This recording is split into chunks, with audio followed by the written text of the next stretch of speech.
the level of risk that you're willing to tolerate, the level of embarrassment that you can handle, the level of learning in front of the whole world is why you will be compensated. You will not be compensated to look good. You will not be compensated if you're not willing to fail in front of people. And the ones who do it and really build that brand, all of a sudden, everybody wishes that they would have done it earlier.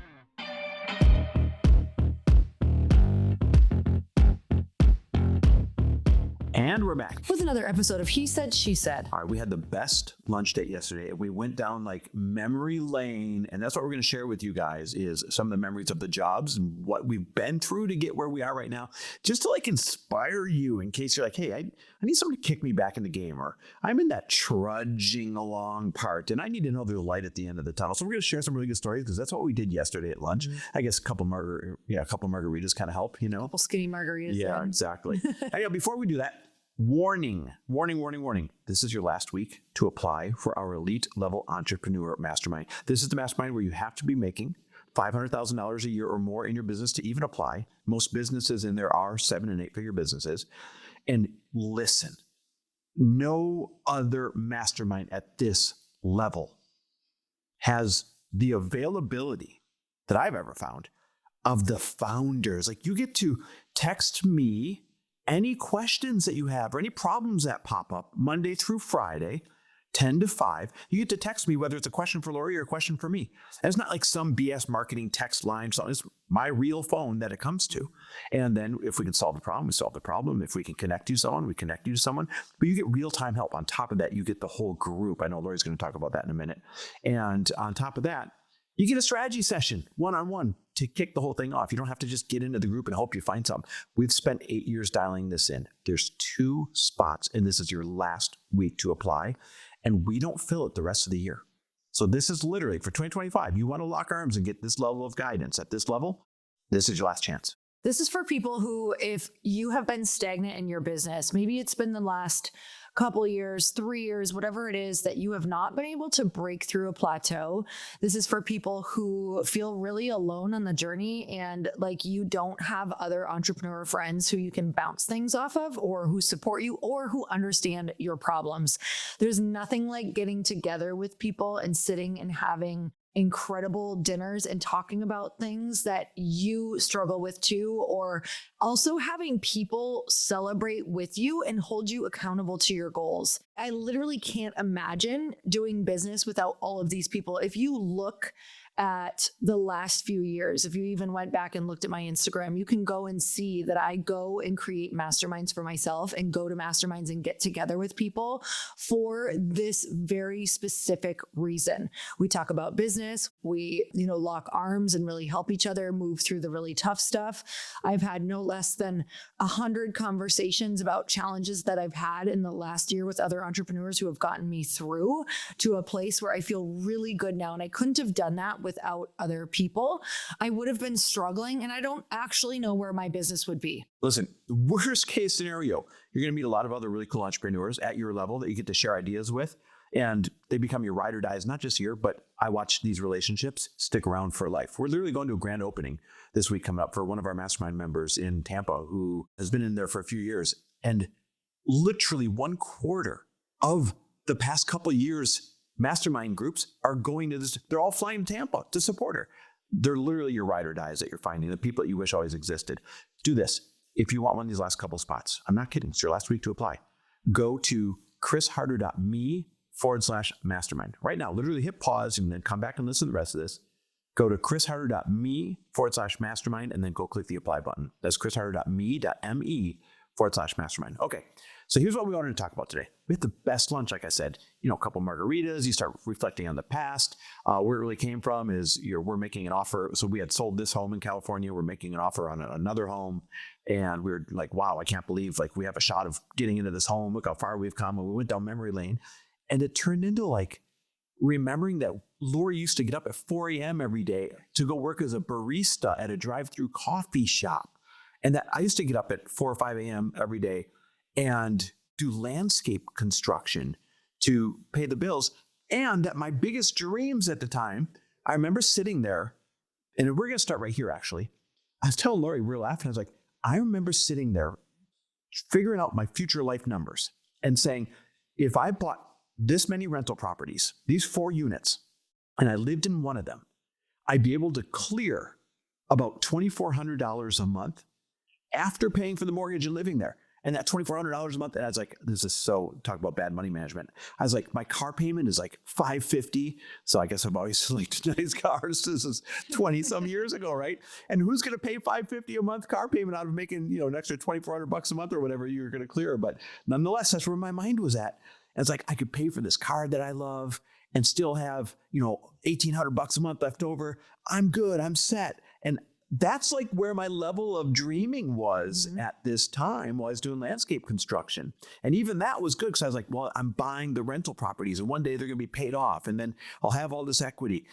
So your level of dreams change, but the jobs that you had, the work that you had to do while you were getting your dreams in order usually isn't fun.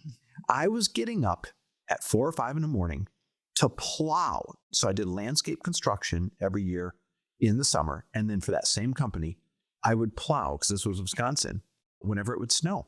And so I'd wake up at 4 or 5 in the morning, or heck, sometimes it's midnight or 1 or 2 in the morning. And I'd get into the plow truck. I'd start it up. It'd be freezing. It'd be covered in snow. Or if I was lucky, I got one of the ones that was in the garage, put all the equipment on. And you'd be out there in the middle of the night or first thing in the morning, plowing in the freezing cold and then getting out and having to shovel the parts you couldn't plow. And that was life. And I actually loved it while I was doing it. But that's how far we've come. Lori, your story about the being a barista and all that stuff was great. So I worked at a drive-thru coffee shop. Like, picture those little huts that you see sometimes. Some parts of the country don't have them, but it's a very Midwest thing. So you can just stay in your car, pull up and get a coffee. And I worked in one of those little huts for, my God, a couple of years. I think it was a couple of years. Was it a bikini drive-thru coffee place? No, but I probably would have made like more in tips. the movie Landman? I absolutely would have made more tips. I should have reinvented that. So I would wake up at 4 a.m. to have to get to the coffee shop. I think we opened, I couldn't remember if we opened at 5 or 5:30. And clearly if you're waking up that early, you pretty much just roll out of bed. I remember slapping on makeup for like maybe 1 minute and having like a little routine of what I wore and how I looked to this coffee shop.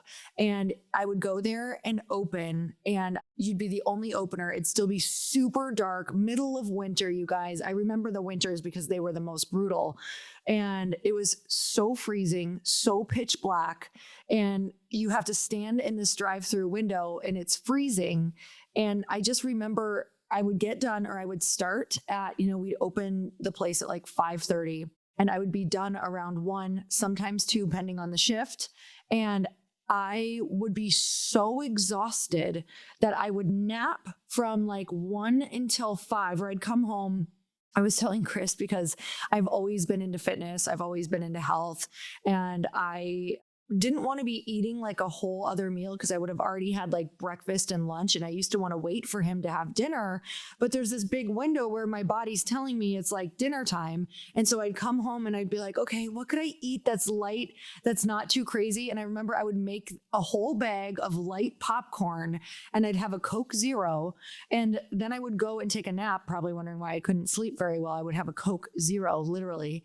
And I would go and take a nap until he would come home at like 5 or 6. And then we would go to the gym. And then I would try to sleep around 10, but I normally wouldn't fall asleep till like 1 or 2 because my circadian rhythm was so off. And then I'd get up and do it all over again. And I just remember feeling exhausted. I remember feeling like I couldn't do it anymore. I actually loved the job more than I can tell you because I love talking to people. I did that job so well. I was like the person that they never wanted to lose because I was this impeccable cleaner. I was an impeccable closer. Like I've always done everything the best it could possibly be done. But this also caused a lot of like pain for me because I always knew I was better than the positions that I was in, except I hadn't graduated high school. And I remember it was the biggest fear of mine that I couldn't go to another job. Like I would have to always have these low-level jobs that I have to work my way up because I was so afraid that people would find out I didn't graduate from high school. And so there was another job I remember looking online, or not online, We're probably just in the married. paper at the time. We were just married, and Oh my God, it was in the paper. I It think wasn't in even the online. paper, Like yeah. online wasn't really a thing. It wasn't a thing. Whoa. No, it wasn't a thing. And there was an opportunity to make commission on office furniture sales. And I was like, I think I could do this. Like, it was an opportunity to make more money, to get my hours back in order, maybe get my sleep back, like get on a schedule with my It husband. felt like possibly a lot of money, right? And it felt like possibly a lot of money, but it probably wasn't.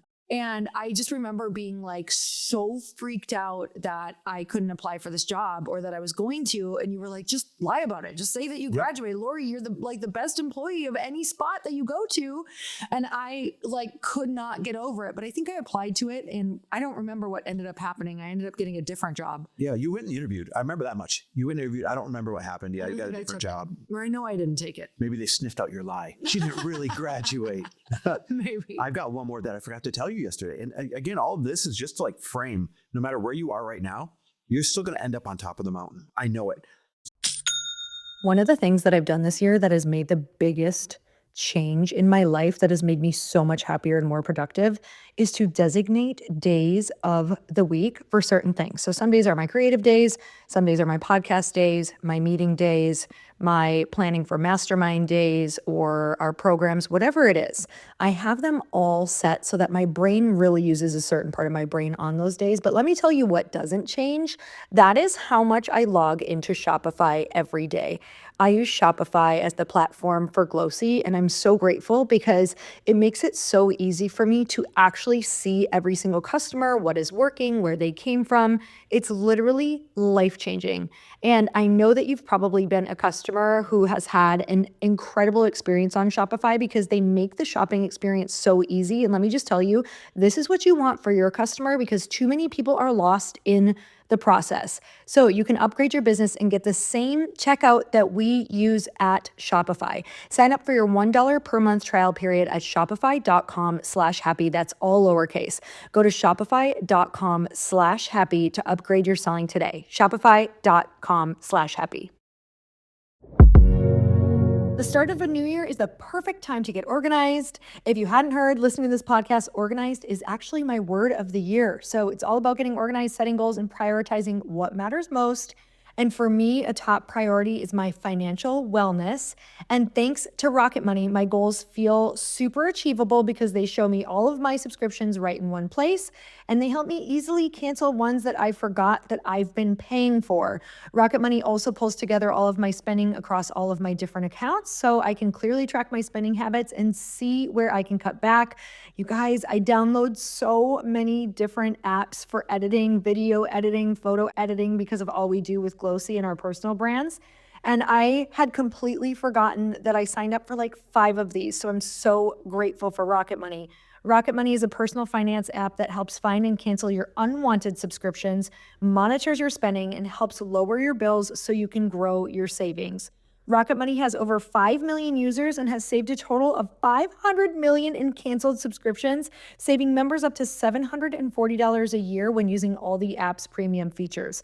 Cancel your unwanted subscriptions and reach your financial goals faster with Rocket Money. Go to rocketmoney.com/EYH today. That's rocketmoney.com/EYH, rocketmoney.com/EYH. So when I was doing landscape construction, driving tractors and graders and then laying down sod and hardscapes and then plowing in winter in the middle of the night and doing all those things, I went and I got a job at a car dealership after that when I got booted out of college. And the car dealership isn't the job I want to talk about. The car dealership was good money, and it taught me sales, and it taught me leadership and a lot of things I use today. But I had this desire to make even more money than I was at the time. And I've always had this entrepreneurial spirit, right? So if you've always had the entrepreneurial spirit, listen to it. Remember back when I started this story, I was like, if I just got these 4 rental units and lived in one and rented the other 3, like that's part of the entrepreneurial spirit.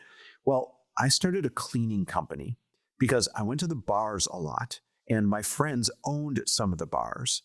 And I would talk to them about what they would pay for cleaning, or I should say they would complain, but what they paid to have their bar clean, and that no one did a good job. And I was like, well, I'll do it. Like, what do you mean you'll do it? And I was like the guy that was always in the bars with them. And they're like, you won't do it. I'm like, no, I really will. I've got a cleaning company.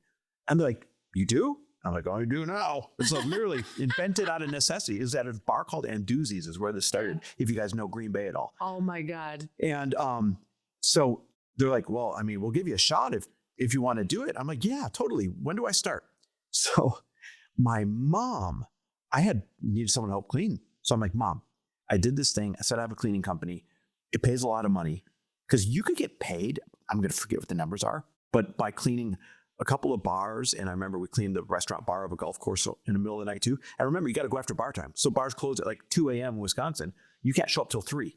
Oh my God. So Lori, I would work during the day. Craziest story. Then I would go out to the bars, the very bars I was going to be cleaning later. Then I'd go home for a minute, and then I'd come back, open up that bar at 3 a.m. and I'd clean it. And I'd have to do 2 or 3 of them in a night by the time that these bars are massive, you guys. These are like what would you even call it? Like they're big sports bars. Big sports bars. Like, yep. So Mom was first employee and eventually partner in this thing. And we got some other employees right away. But my mom and I, in the middle of the night, several nights a week, I think every night, maybe, if I remember correctly, were cleaning bars in the middle of the freaking night, like literally while everybody else is asleep. And this went on for a couple of years because it's really good money. Bars and offices in the middle of the night. And eventually Mom took that thing over when I didn't want to do it anymore. And she actually did it for a handful of years and went through a handful of employees and all that fun stuff. Here's why I share that. I never thought that I'd be cleaning urinals, the very urinals I pissed in, at 3 a.m. in the morning every single day for some money. But I was, because the money was there and I was hungry for it. And I had that I'll do anything entrepreneurial spirit. And so now to bring this full circle, when we were at lunch yesterday, like, oh my God, we're making an offer on this house. I can't believe that we're getting this dream home, blah, blah, all this stuff. To come that full circle, you guys can go anywhere you want, no matter where you are right now. Whether you are just starting and you're young, like in those stories, whether you're starting over, like when Lori and I had to start over from below zero in 2008, 2009. These are both moments of being at the absolute bottom of the economic food chain and being able to rise to the top of the mountain if you want to get there. And back then, here's probably the most important point. I didn't see the how. I didn't see the path. I had no idea we'd be doing what we do right now. Zero. Hell, podcasts weren't a thing. FinTech wasn't a thing. Supplements wasn't a thing. The things we've been successful with were not things. They were not things. So you don't know how you're going to get there. But if you have the entrepreneurial spirit and if you're willing to clean urinals at 3 a.m. as a metaphor, then you're going to be just fine and you're going to get to the top of the mountain. We've been talking so much with people about the level of risk that you're willing to tolerate, the level of embarrassment that you can handle, the level of learning in front of the whole world is why you will be compensated. You will not be compensated to look good. You will not be compensated to play it safe, to go and join what everyone else is doing and doing the same exact thing. Like, you will not be compensated if you're not willing to fail in front of people. And, you know, we were just talking to our friend Matt Hannaford, and he's an incredible baseball agent, and he's kind of doing some new things. Like he's kind of shaking up the agency world, and he's starting, you know, he has this epic podcast and doing all of these different things that aren't necessarily looked at as, you know, the great thing that people should be doing as an agent. It's kind of like if you're a medical doctor in that industry, when people have podcasts or have social media followings, they're kind of like, they're a little bit like laughed at or not taken serious at first. But the ones who do it and really build that brand, all of a sudden, everybody wishes that they would have done it earlier. They wish they would have like built their brand in that way, because so many things are changing that those are the people who have those personal brands and those other options in their life. Their eggs are in other baskets. That's how you be successful. Because let me tell you, Chris and I know a thing or two about success being cyclical and watching full-on income streams go away overnight. Industries go away. You name it. My banking industry went away overnight. Oh my God. Right? We've been a part of it so often, so frequently. All right, listen, there's no great paycheck in protecting your ego. That's the bottom line. Yep. But if you're willing to sacrifice your ego, stoke that entrepreneurial fire, swing for the fences, not care how many times you fall down and be willing to get back up, then you absolutely have to believe me and have faith that no matter what you see in front of you right now, you will end up on top of the mountain, or I guess in our case, on top of the hill overlooking Newport Bay Harbor and the ocean, which I'm so freaking excited and grateful about. All right, guys, hopefully this inspired you. Those of you that already have a business kicking ass, right now hit stop and go to chrisharder.me/mastermind. Grab one of those last 2 spots to apply for it. And we appreciate you listening and love you always. We will talk to you next week. Thanks for listening. And if you loved this episode and know of someone else who is as successful as they are generous, please pass them on to me. It would mean the world to me if you help me get this cause and this message out to as many listeners as I can. So please, if you liked what you heard, it goes a long way if you take 30 seconds and leave me a 5-star review and share this with your friends. I'll be forever grateful. And until the next episode, cheers to your success.